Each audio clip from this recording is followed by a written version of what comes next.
Thank you all for joining us today to witness an event of immense importance for our youth, parents, and the education sector. The late President Mandela said, I quote, "Education is the most powerful weapon one can use to change the world," end of quote. As you remember, the investment in the education sector and the devolution of services to the lowest levels are among my key campaign pledges during the past election.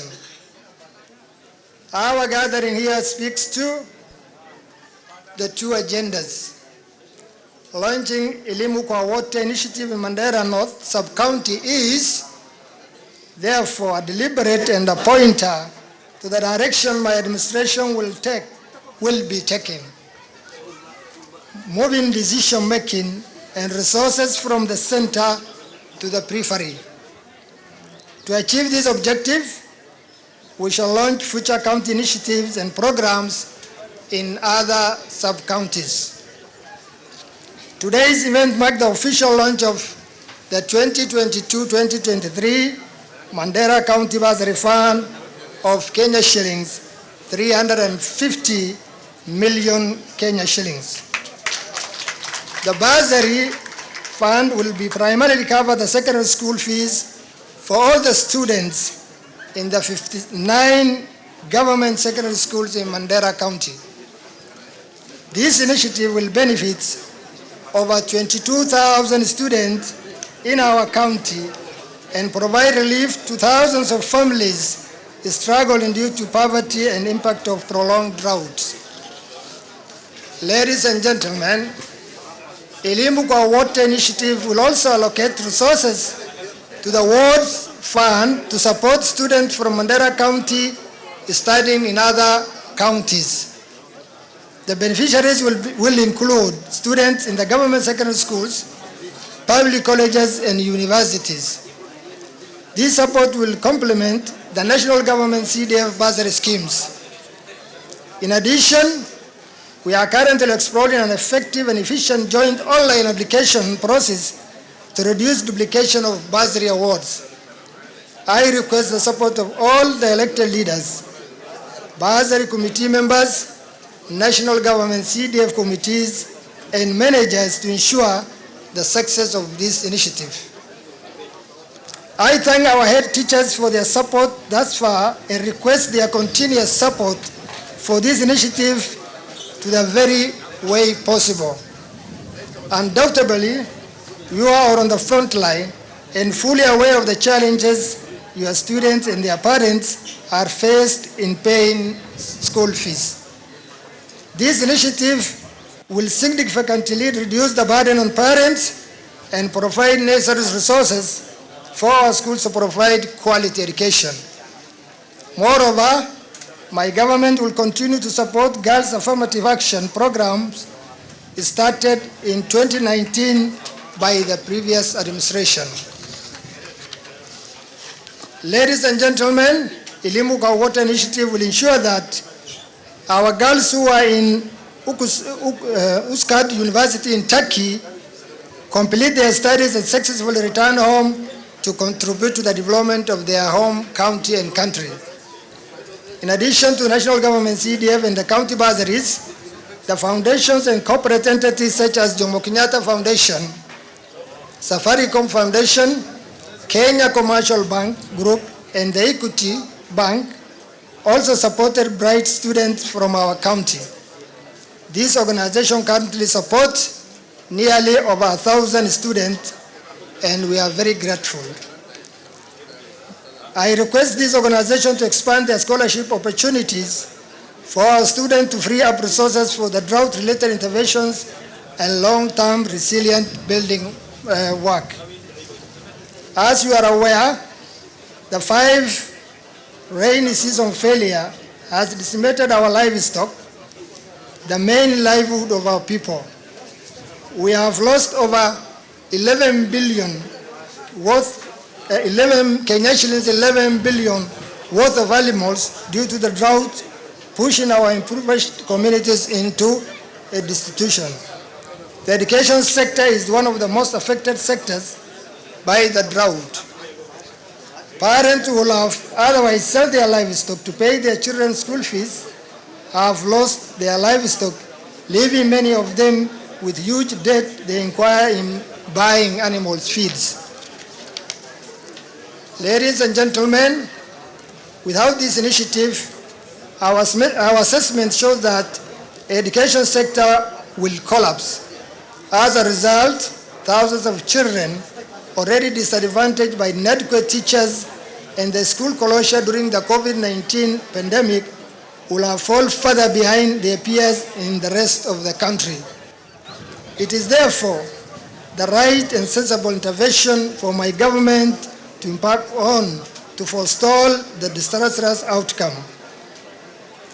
As important as it may be, this intervention alone cannot turn around the impact of decades of underinvestment in the education sector. Providing bursaries for all the students is one thing, but ensuring the students receive a quality education is quite another. Therefore, all the stakeholders must play their roles. The schools need an effective management boards, parent-teachers association, and all student association. The support of these important stakeholders is crucial for the smooth running of the education institution. Therefore, I call upon all of us to participate in the management of our institution. I also request that our elected leaders and the national government CDF managers prioritize strategic investment in the physical structure of our schools. Ladies and gentlemen, in addition, I urge the school management to utilize funds properly and ensure that no student is sent home for fees. I expect that the resources provided will result in improved learning and living environment, thereby improving the standard of student performance. The support of national government for primary school feeding programs and capitation for secondary school is a noble intervention. However, because of the severity of the current drought, I request the national government to scale up these interventions and ensure timely disbursement of funds and foods to the schools. My administration has formed a task force to look into existence provision in our ECD and TVET learning institution and undertake labor market surveys to identify skill gaps in our county. The task force report is expected next month and will provide a roadmap for us to transform the sector and increase opportunities for our youth. As we wait for the task force recommendation, my administration has taken steps to support the ECD learners. We have allocated Kenya shillings 79 million to schools meals program in the supplementary budget, and we shall launch this program as soon as the schools open. The feeding program will also reduce hunger and malnutrition and therefore improve the education outcomes. Ladies and gentlemen, in line with my manifesto pledges, my administration will invest in infrastructure improvement, provision of teaching and learning resources, and recruitment of qualified personnel for TVET and ECD centers across the county. As you are aware, late last year, we had an unfortunate incident in Banissa sub-county during which lives were lost. For us to achieve a meaningful development and peaceful coexistence is paramount. For the past 5 years, we have enjoyed peace and good community cohesion, for which we thank Allah subhanahu wa ta'ala for it. However, we must work extra hard to ensure that our communities continue to live in peace and resist any attempt to divide them along the clan lines. Ladies and gentlemen, we face extreme challenges because of the drought. Water and pasture are scarce, which could stress community relations. As leaders, we must promptly respond to ease tensions before harm is caused to the people or the animals. The displacement of people during a conflict will cause pain and suffering by disrupting their daily lives. Economic activity will expand when peace prevails, making it easy for our people to rebuild their livelihood. We should also cooperate with our law enforcement agencies to make sure criminals across the border do not have a hiding place in our midst. Ladies and gentlemen, in addition to the launch of the Bursary Fund, we converge in Ramo today to engage in community dialogue to enhance peace in our county. Thank you all for your presence and continuous support of my government. Let's continue exploring together the ways and means of addressing our people's needs. I am confident that we can expand opportunities for our youth, women, and vulnerable population in these 5 years. Finally, I now declare Elimu kwa Wote Bursary Fund 2022-2023 officially launched. May Allah subhanahu wa ta'ala guide our affairs and ease our difficulties. May Allah bless you all. May Allah subhanahu wa ta'ala bless our county.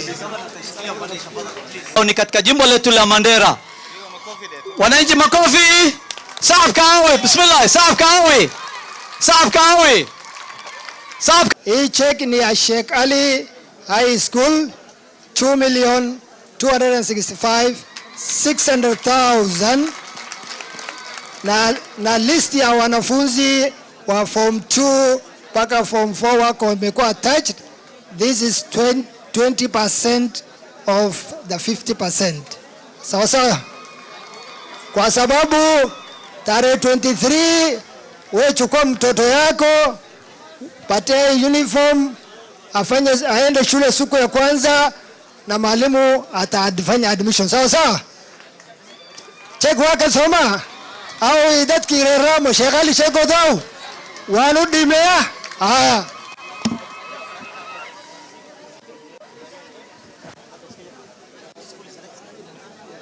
Lover boys, the first disbursement of 20%, 1,130,400 shillings, in 20% of the 50%.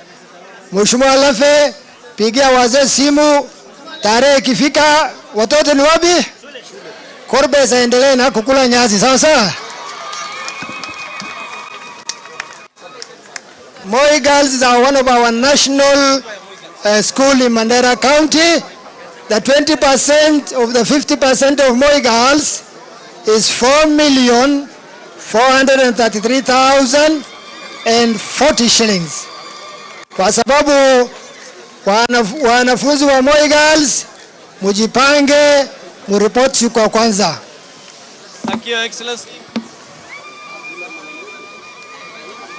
Mandera Secondary School, 20% of the 50% is 6,976,680 shillings. Mandera Secondary School, check yao ni hiyo.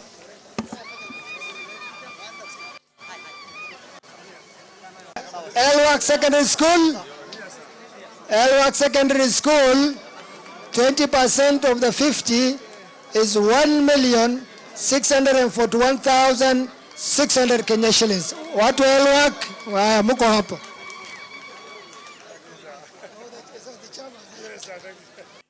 Ramo Dimtu Boys Secondary School, Ramo Dimtu Boys, 1,044,000 Kenya shillings. That is the 20% of the 50% of the first term. ووجد إن شاء الله راموديمتو فيسك واكا سؤال بحي تشيك وال بحي أردد واون سكول Kalalewa Boys pesa yao pia ni hiyo 20% of the 50% of first term. Asanteni sana. Thank you very much.